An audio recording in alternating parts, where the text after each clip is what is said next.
Assalamualaikum warahmatullahi wabarakatuh. Bersyukur kepada Allah dengan mengucapkan Alhamdulillahirabbil alamin, bersalawat kepada baginda Rasulullah Muhammad sallallahu alaihi wasallam dengan mengucapkan Allahumma sholli ala sayyidina Muhammad wa ala ali sayyidina Muhammad. Pagi ini tanggal 23 Juni tahun 2021 bertepatan dengan 12 Zulkaidah 1442 Hijriah dari Kompleks Masjid Nurul Ilmi Bikokoro, Desa Lonjoboko, Kecamatan Perangloe, Kabupaten Goa. Saya ingin berbagi tazkirah pesan-pesan kebaikan, dan pada kesempatan ini saya akan membagikan sifat-sifat bidadari yang ditulis di dalam kitab Dr. Mahir Ahmad tentang surga dan neraka menurut Al-Quran dan As-Sunnah.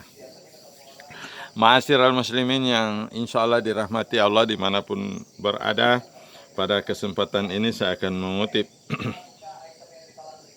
beberapa ayat dalam Al-Quran yang menjelaskan tentang sifat-sifat bidadari. Jadi yang akan kita bahas pada kesempatan ini adalah sifat-sifat bidadari, sehingga terbetiklah hati untuk selalu rindu kepada surga. Dan orang-orang yang rindu kepada surga akan senantiasa berada di atas siratal mustaqim, yaitu berada di atas jalan yang benar, menjalankan seluruh perintah-perintah Allah dan sedapat mungkin menjauhi seluruh apa yang telah dilarang oleh Allah dan Rasulnya di dalam Al-Quran dan hadis, sehingga dia termasuk kelak menjadi orang yang humul muflihun, orang yang beruntung. Ma'asyiral muslimin, di dalam surah Al-Waqiah disebutkan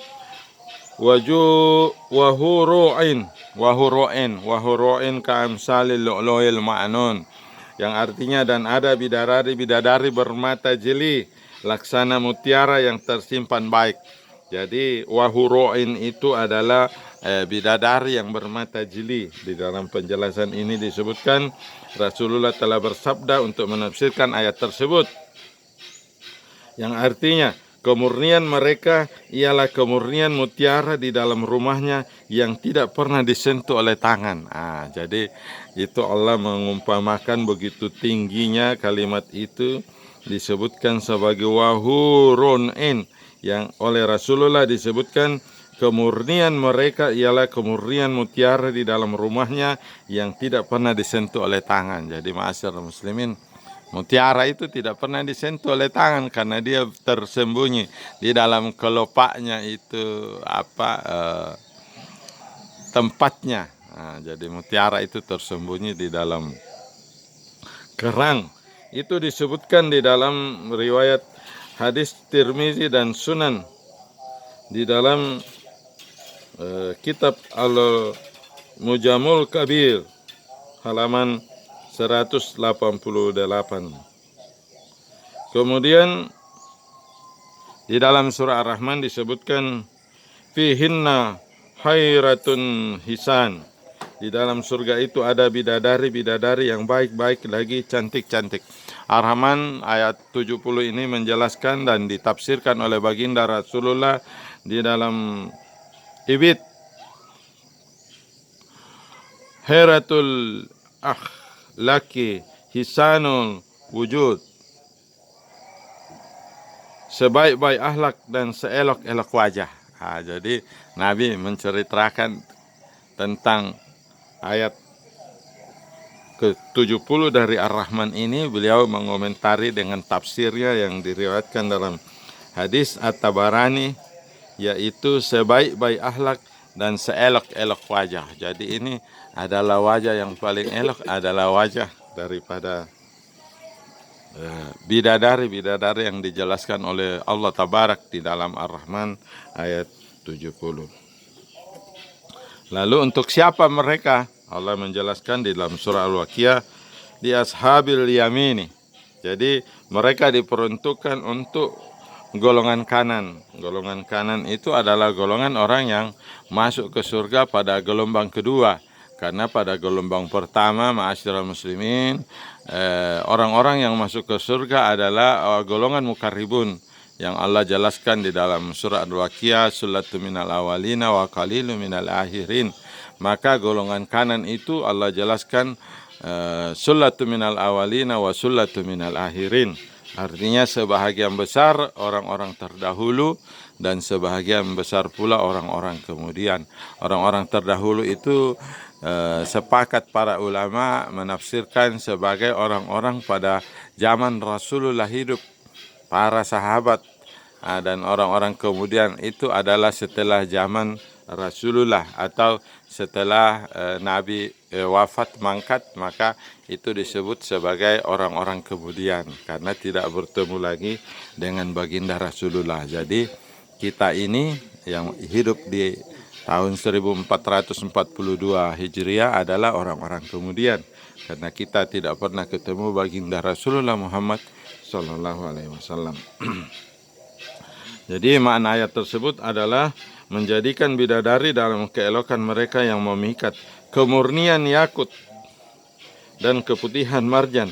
Keduanya adalah dua barang tambang yang bagus dan mahal. Nah, ini soal penjelasan Ar-Rahman ayat 58, Ma'asyiral muslimin, di mana disebutkan di dalam ayat 58 itu adalah ka'annahunnal yakutu wal marjan. Jadi Allah menjelaskan bahwa bidadari itu seperti permata yakut dan marjan. Jadi ada dua permata yang dibahasakan oleh Allah Tabarak di dalam mensifati daripada bidadari itu, yaitu ka'annahunnal yakutu wal marjan. Artinya dia seperti permata yakut dan marjan. Kemudian yakut dan keputihan marjan duniawi berbeda sama sekali dengan kemurnian dan keputihan dua barang tambang yang berharga tersebut di surga. Jadi meskipun namanya sama, tetapi di surga yakut dan marjan itu akan berbeda. Begitu penjelasan tentang keadaan yakut dan marjan yang ada di surga. Disebutkan di dalam surah Al-Baqarah ayat 25, walahum fiha azwajum mutahharah, dan untuk mereka di dalamnya ada istri-istri yang suci. Jadi Allah mengulangi lagi penjelasannya tentang bidadari-bidadari itu di lain ayat. Allah Tabarak menjelaskan dia seperti mutiara yang tersimpan, dan sekarang dijelaskan lagi sebagai walhum fiha azwajum mutahharah. Artinya mereka adalah orang-orang yang disucikan dari pandangan makhluk, baik itu jin, malaikat, dan manusia, dan hanya betul-betul kelak akan bertemu dengan suaminya di surga yang berhak melihat dia. Begitulah penjelasan Allah tentang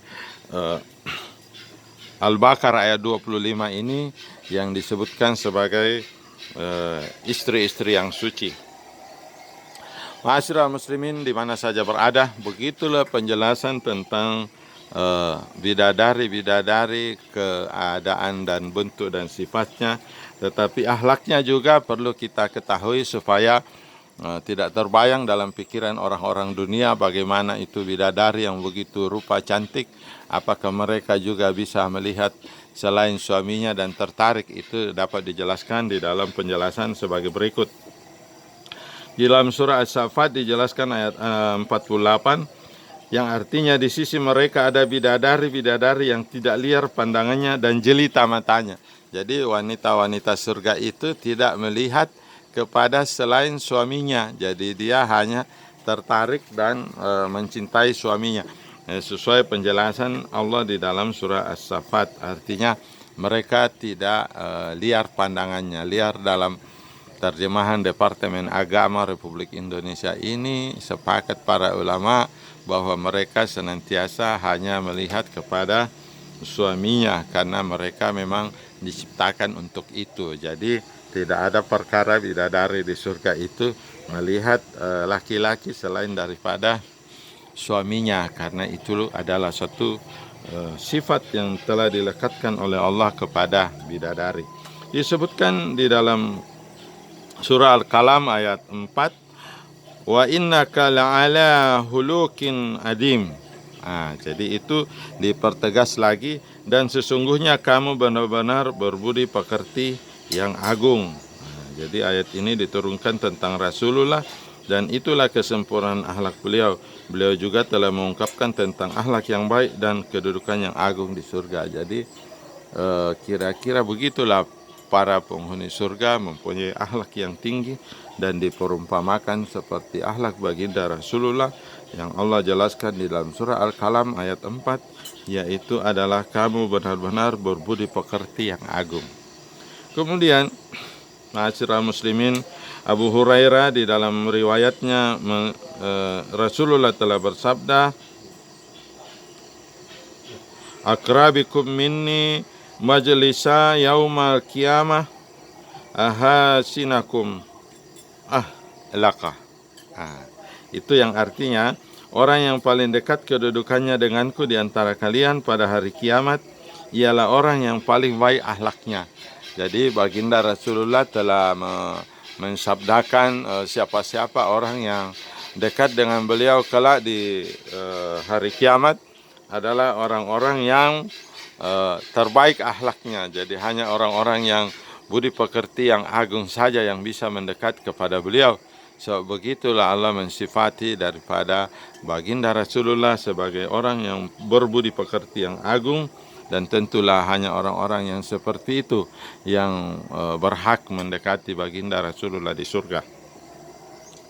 Hadis ini diriwayatkan oleh Imam Ahmad, Ibnu Hibban dan At-Tabarani, disahihkan oleh Albani dalam Sahih wa Daiful Jami'us Sakhir. Jadi itu kitabnya ada 3 imam yang mensahihkan, yaitu Imam Ahmad, Ibnu Hibban dan At-Tabarani. Ma'asyiral muslimin, di mana saja berada, disebutkan lagi di dalam surga ada bidadari-bidadari yang baik-baik lagi cantik-cantik. Itu dijelaskan di dalam fihinna hairatul hisan, itu dalam surah Ar-Rahman ayat 70, yang Allah menjelaskan tentang sifat-sifat daripada bidadari surga, yaitu bidadari-bidadari yang baik-baik dan cantik-cantik. Begitu penjelasan Departemen Agama Republik Indonesia tentang baik-baik dan cantik-cantik itu disebutkan dalam hadis yang di dalam riwayat yang lain, di dalam ayat yang lain itu disebutkan dalam surah Sad ayat 52, wa indahum kasiratul tarfin at-turabun. Jadi Allah menegaskan lagi, dan pada sisi mereka ada bidadari-bidadari yang tidak liar pandangannya dan sebaya umurnya. Jadi sebaya umurnya ini disebut sebagai at-turabun. Di dalam surah Al-Waqiah disebut uruban at-turabah. Uruban at-turabah ini dijelaskan sebagai wanita-wanita yang sebaya umurnya.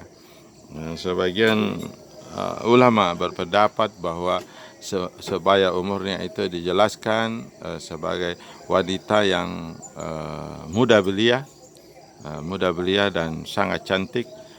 Dia mempunyai mata yang bermata jeli dan rambutnya panjang seperti manyang yang terurai, dan juga disebutkan di dalam kitab tersebut bahwa mereka adalah wanita-wanita yang sangat elok. Begitulah penjelasan Allah tentang akhlak bidadari surga dan juga sifat-sifat bentuk tubuh daripada bidadari-bidadari surga. Ma'asyiral muslimin, di mana saja berada, begitulah Allah menyediakan untuk golongan kanan dan golongan mukarribun. Yang 2 disebutkan yaitu wahurun in untuk golongan mukarribun, dan untuk golongan kanan disebutkan sebagai uruban at-turabah. Wallahu a'lam bishawab. Assalamualaikum warahmatullahi wabarakatuh.